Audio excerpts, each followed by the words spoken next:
సామెతల గ్రంథము 12వ అధ్యాయము.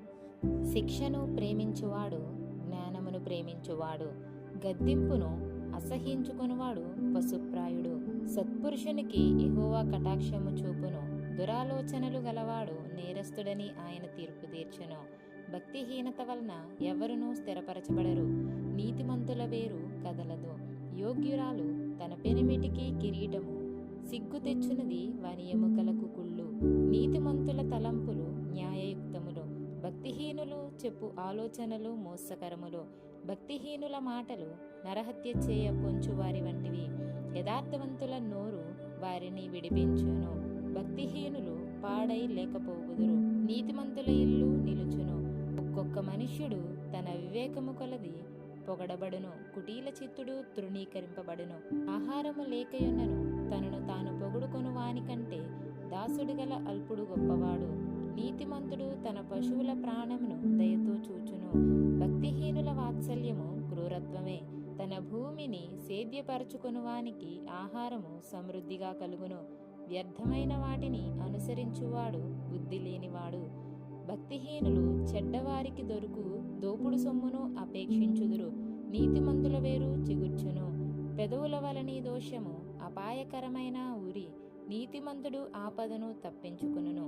ఒకడు తన నోటి ఫలము చేత తృప్తిగా మేలు పొందును, ఎవని క్రియల ఫలము వానికి వచ్చును. మూఢుని మార్గము వాని దృష్టికి సరి అయినది, జ్ఞానము గలవాడు ఆలోచన అంగీకరించును. మూఢుడు కోపపడునది నిమిషములోనే బయలుపడును, వివేకి నిందను వెల్లడిపరచక యూరకుండును. సత్యవాద ప్రియుడు నీతిగల మాటలు పలుకును, కుటసాక్షి మోసపు మాటలు చెప్పును. కత్తిపోటు వంటి మాటలు పలుకువారు కలరు, జ్ఞానుల నాలుక ఆరోగ్యదాయకము. నిజమాడు పెదవులు నిత్యము స్థిరమయ్యుండును, అబద్ధమాడు నాలుక క్షణమాత్రమే యుండును.